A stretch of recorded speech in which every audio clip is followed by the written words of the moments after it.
લગભગ 45-50 વર્ષ પછી આપ વચ્ચે આવવાનું થયું છે.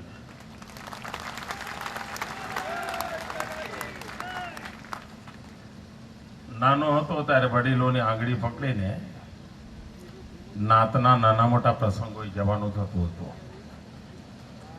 અને ત્યાં શું થતું હતું આજે મને યાદ આવતું અને એનું વર્ણન કરું તો ખોટું નહીં લાગે ને.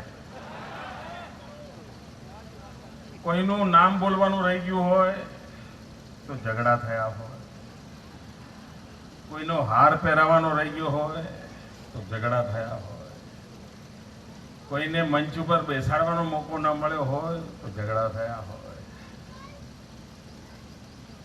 કોઈને નિમંત્રણમાં આગુ પાછું થયું હોય તો ઝઘડા થયા હોય, એક ખૂણામાં પંખો મૂક્યો હોય ત્યાં કોકને જગ્યા મળી હોય, બીજા બાજુ પંખો ના હોય ત્યાં જગ્યા મળી હોય તો ઉચાટ થયો હોય. અને લગભગ સારા હેતુ માટે યોજેલો સમારંભ પૂરો થતા થતા સુધીમાં બધું વેરવિખેર થઈ જાય. બચપણની એકાદ ઘટના એવી પણ યાદ છે કે કોર્ટ કેસો પણ થયા હતા. મને હવે ભરોસો છે કે આટલા વર્ષો પછી આજે એવું નહીં થાય. અને એમાં કરવા વાળાને મુસીબત હોય, ન કરવા વાળો એનો હિસાબ જ માગે મારું નામ કેમ નહોતો બોલ્યો, મને હાર પહેરાવા કેમ નહોતો બોલાયો, મારે મંચ ઉપર આવવાનું હતું તો મને પાછળ કેમ બેસાડ્યો હતો, વગેરે વગેરે. બધું આજે નહીં થાય ને. જો ન થાય તો સમજજો તમે કંઈક સારી વિધિનો શિલાન્યાસ કર્યો છે. મારે પણ અહીંયા ભવનનો શિલાન્યાસ થાય એના કરતા સમાજની એકતાનો શિલાન્યાસ થાય બહુ જરૂરી છે. ભવન બનાવવું અઘરું નથી, પણ ભાવના પ્રગટાવી અઘરી હોય છે. ઈંટ, પાણી, ચૂનો, પથ્થર, કારીગર, કડિયા, એન્જિનિયર ભવન તો બનાવી દે, પણ એકતાની ભાવના પ્રગટાવવા માટે પ્રત્યેક વ્યક્તિએ આર્કિટેક્ટ બનવું પડતું હોય છે, પ્રત્યેક વ્યક્તિ એન્જિનિયર બનવું પડતું હોય છે, પ્રત્યેક વ્યક્તિ એનો પૂર્જો બનવું પડતું. અને તો જ અને મિત્રો અમસ્તા પણ એમ કહેવામાં આવ્યું છે કે કળિયુગ માટે એમ કહે છે સંઘે શક્તિ કલૌ યુગે. કળિયુગની અંદર અગર જો કોઈ મોટામાં મોટી શક્તિ હોય તો એ સંગઠનની શક્તિ છે. અને આ માત્ર કોઈ ગામ, કોઈ સમાજ કે જ્ઞાતિ પૂરતું સીમિત નથી. દુનિયામાં પણ તમે જોયું હશે કે અનેક દેશો ભેગા મળીને સંગઠનો રચતા હોય છે. કોઈ નામ સંગઠન હોય, કોઈ G8 સમિટનું સંગઠન હોય, કોઈ સાર્ક દેશોનું સંગઠન હોય, કોઈ પેટ્રોલિયમ પેદાશ પેદા કરનારોનું સંગઠન હોય. વિશ્વમાં પણ બધાને સંગઠિત થવાની જરૂરિયાત ઊભી થતી હોય છે. એવો આ યુગ છે.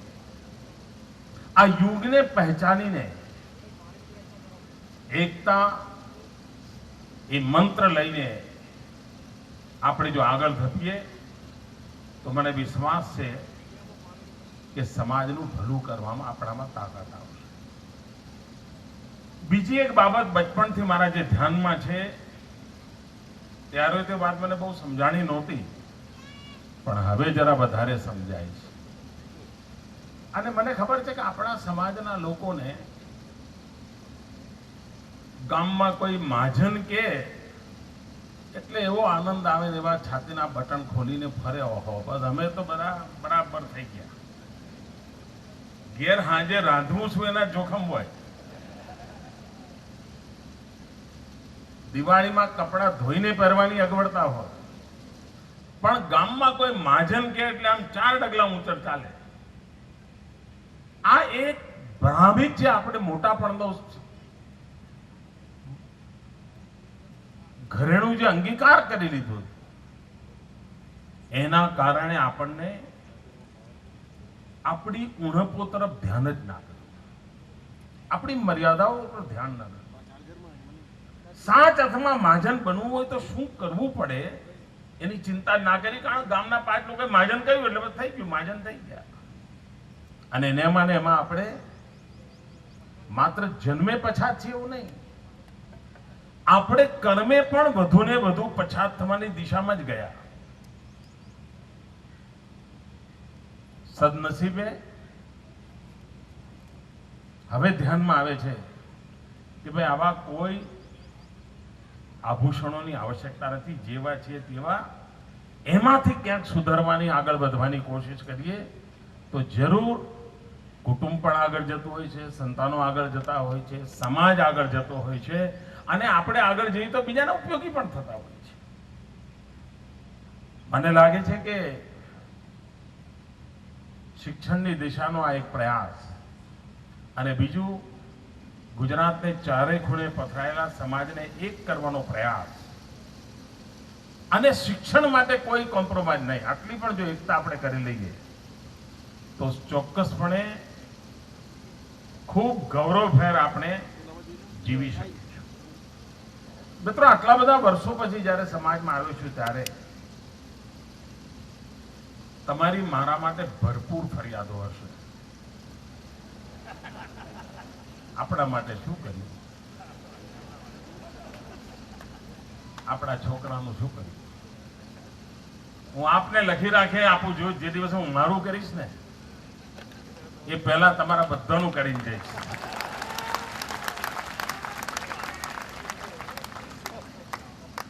પણ મિત્રો, તમારા મનમાં રહેતું હશે, પણ મારે આજે, કારણ આખરે માણસ ગમે તેટલો મોટો હોય, ગમે તેટલા કુટુંબમાં મોટો જન્મ્યો હોય, પણ અંતે નાતના ચરણોમાં જ બેસવામાં ગૌરવ હોય.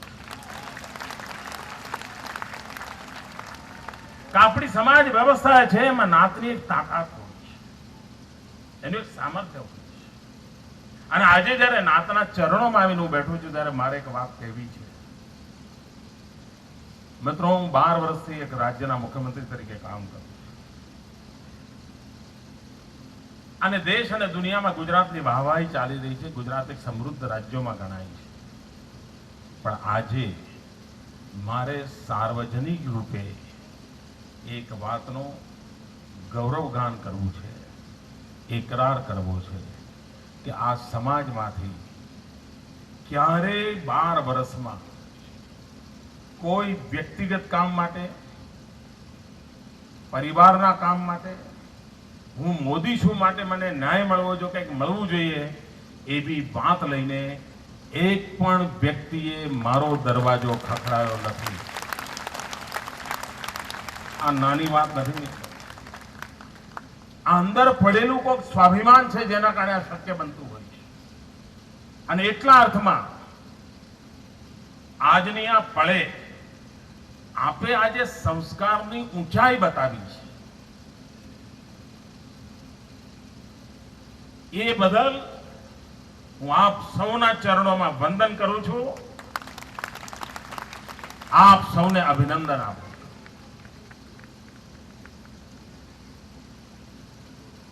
તમે પણ ક્યાંય બદ્રીનાથ, કેદારનાથ જતા હશો, ચારધામની યાત્રાએ જતા હશો, ક્યાંક હરવા ફરવા જતા હશો, રેલવેમાં, બસમાં કોઈ મળતું હોય ને તમે ઓળખાણ કરાવો કે મોદી છું, પછી શું થતું હશે?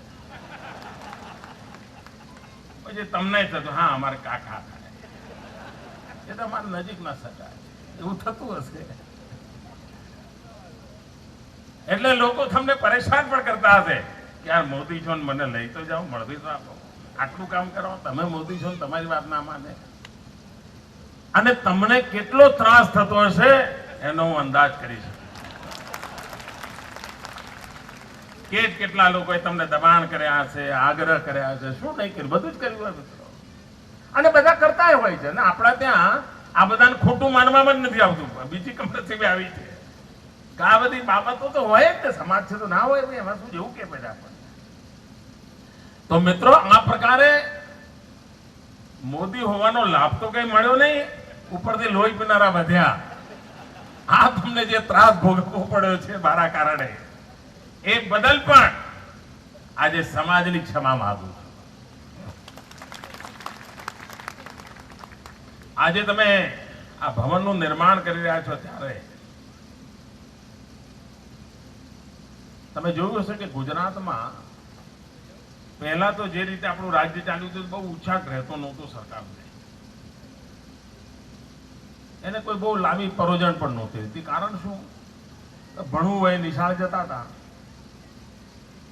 ભણી શકે તે આગળ જતા હતા, બાકી એના ઘેર ગિલ્લી દંડા રમ્યા કરતા હતા. આવું જ ચાલતું. અમે મથામણ આદરી, બધા બાળકો ભણવા આવે, બધા બાળકો ભણવા આવે. હવે મુખ્યમંત્રી વાહે પડી જાય બધા કામ તો કરવું પડે. પણ થયું શું કે 2001-2 ની અંદરથી લોકો નિશાળમાં દાખલ થવા માંડ્યા અને એ હવે 10મા 12મા આવ્યા. હવે એમને આગળ ભણવાની ઈચ્છા જાગી. હવે મોદી ક્યાં જાય કે ભાઈ તમે જ કહ્યું તું ભણો, આ ભણ્યા લો, એડમિશન લાવો, 12માં લાવો એડમિશન, કોલેજમાં લાવો, એન્જિનિયરિંગમાં લાવો, મેડિકલમાં લાવો. મિત્રો આપણે 2001માં ગુજરાતમાં 11 યુનિવર્સિટી હતી, આજે 47 યુનિવર્સિટી કરી દીધી. મેડિકલ એન્જિનિયરિંગની સીટો હજારોની સંખ્યામાં વધારી દીધી. કેમ કે ખબર હતી, પણ એક બાબત ગયે વર્ષે મહત્વપૂર્ણ ધ્યાનમાં આવી. એવી ધ્યાનમાં આવી કે નીચે જે આપણે ભણતર માટેની જે મથામણ કરી છે 12 વર્ષે હવે એના ફળ દેખાવા માંડ્યા છે. ગામડાના બાળકને પણ શહેરમાં જઈને સારી શાળા કોલેજમાં ભણવું છે. બધાની પાસે પૈસા ના હોય, બધાના કઈ શહેરમાં સગા ના હોય, અને આજકાલના જમાનામાં પોતાના છોકરાને જો ઘરમાં કોઈ ના રાખતો બીજાના છોકરાને કોણ રાખે? અને એટલા માટે હોસ્ટેલોની જરૂરિયાત ઊભી થઈ. ભાઈઓ બહેનો, પહેલી વાર આ રાજ્યની અંદર 30,000 બાળકોની તાકીદે હોસ્ટેલોમાં વ્યવસ્થા થાય. એના માટે 200 કરોડ રૂપિયાના ખર્ચે ગુજરાતના શૈક્ષણિક મોટા જ્યાં સ્થાન હોય છે ત્યાં હોસ્ટેલો બનાવવાનું મોટું અભિયાન ઉપાડ્યું. અને એની સાથે સાથે સમાજોને વિનંતી કરી કે ભાઈ તમે પણ આવી હોસ્ટેલો બનાવો, તમારા સમાજના બાળકોને કઈ જગ્યા મળશે. અને આજે રાજ્યમાં કોઈ પણ સમાજ આ પ્રકારે સાચા અર્થમાં શિક્ષણને સમર્પિત વ્યવસ્થા કરવા આગળ આવતું હોય તો રાજ્ય સરકાર એને મદદ પણ કરે છે. આ દિશામાં આવનારી પેઢી માટે આજે વ્યવસ્થાની શરૂઆત થઈ રહી છે. એ બદલ હું સમાજના સૌ આગેવાનોને એક સત્યકામ સ્તુત્યકામ કરવા માટેનો જે સંકલ્પ કર્યો ને જે શરૂઆત કરો છો એ બદલ અભિનંદન આપું છું. પણ આટલાથી કામ ચાલશે નહીં. હવે તમે એમ માનો કે જમીનો મળી જવાની છે એવું કે બનવાનું નથી. હવે જો આટલી જમીન હોય અને તમે 2 કે 3 માળના મકાનનો વિચાર કરીને ચાલતા હોય તો તમે કરશો શું? સરકારના નિયમ પ્રમાણે 8 માળ મળતા હોય તો 8 માળનો પાયો શું કરવા નથી નાખતા? 12 માળ મળતા હોય તો 12 માળનો પાયો શું કરવા નથી નાખતા? તો તમે એમ કહેશો કે સાહેબ પાયામાં જ બધા પૈસા નાખી દઈએ. મારો મત છે મિત્રો, સમાજની ખૂબ મોટી તાકાત હોય છે. એકાદ પણ આપણે કુરિવાજને છોડીએ ને તો આવી 50 હોસ્ટેલો બને એટલા પૈસા આપોઆપ નીકળી આવે. અને સારા કામને ક્યારે પૈસાના કારણે રૂકાવટ આવતી જ નથી. કોઈ દિવસ નથી આવતી મિત્રો, આપ ભરોસો કરજો. અને આજે તો સ્થિતિ એવી છે કે સમાજની વાડાબંધી પણ તૂટતી જાય છે. બીજા સમાજના લોકો પણ તમે સારું કામ કરતા હોય તો શિક્ષણને ભરેલા હોય મદદ કરતા હોય છે. અને આજે જ્યારે તમે બધા જ સમાજોની એકતા વાત કરી છે ને તો તમારે અહીંયા 12 માળની હોસ્ટેલ કરવી તો એટલા સુરત વાળા કરી દે એટલી તાકાત ધરાવે છે.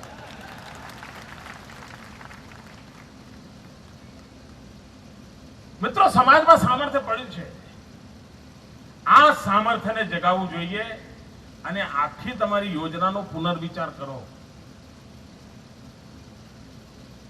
શા માટે 40 રૂમ કે 80 રૂમ 400 રૂમ કેમ ના હોય? શા માટે 25-50 બાળકો, શા માટે 5000 બાળકોની વ્યવસ્થાનો વિચાર ના આવે? આ બધું જ શક્ય છે મિત્રો. અને તમારે ગરીબીમાંથી બહાર આવવું પડે ને. આવી ઈચ્છા હોય કે ગરીબીમાંથી બહાર આવવું છે તો સૌથી પહેલા વૈચારિક ગરીબીમાંથી બહાર નીકળવું પડે. મિત્રો, કોઈ પણ સમાજને, કોઈ પણ વ્યક્તિને વૈચારિક ગરીબી મારી નાખતી હોય છે. અને માણસ વૈચારિક ગરીબ હોય ને તો આખી જિંદગી વૈચારિક રીતે ગરીબ માણસ ગરીબીમાંથી બહાર નથી આવી શકતો. કેટલાક એવું હોય, ઠીક છે હવે અમારા નસીબ, અમે આ સમાજમાં જન્મ્યા હતા, શું કરીએ, હવે અમારા ઘાણા ને તેલ ને બંધ થઈ ગયું, ક્યાંથી રોટલા પાણી કમાય, એ બધું થતું હોય. તેમ છતાં મિત્રો બહાર આવી શકાય છે.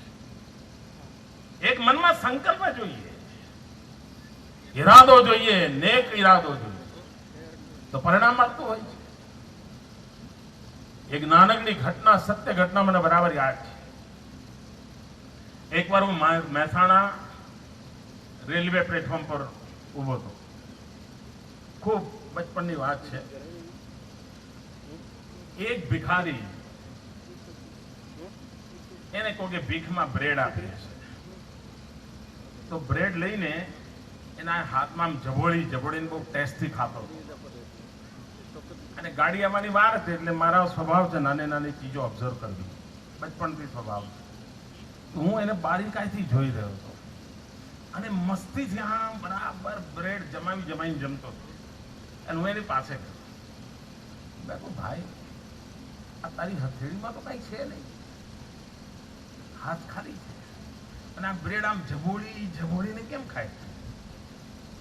મારા મનમાં પ્રશ્ન ઉઠ્યો કે એવી કઈ માનસિકતા છે કે આવું કરે છે, આમ બરાબર આમ ટેસ્ટથી. મને કે સાહેબ, આ મને બ્રેડ કોકે ભીખમાં આપી છે, પણ એકલી બ્રેડ ભાવતી નથી, એટલે મનમાં કલ્પના કરું છું કે મારી હથેળીમાં મીઠું છે અને મીઠામાં જબોળીને ખાવું છું. મેં કહ્યું, ભાઈ, તું કોઈ દી ગરીબીમાંથી બહાર નહીં આવે. કલ્પના જ કરવી છે તો મીઠાની શું કરવા કરે છે? શ્રીખંડની કરને, કલ્પના જ કરવી છે તો મીઠાની શું કરવા કરે છે? ભાઈ, માનસિકતાનું એક બંધન બની ગયું હોય છે. મને લાગે છે કે આપણા સમાજમાં આજે માનસિકતાનું સીલિંગ લાગી ગયેલું છે, એમાંથી માથું બહાર કાઢવાનો સમય પાકી ગયો છે. અને તમે એક માનજો મિત્રો, મેં એવું નથી કહ્યું હાથ બહાર કાઢવાનું, એ તો તમને એમ થાય કોઈ હાથ પકડે તો બહાર નીકળે. ના, માથું જ બહાર કાઢવું.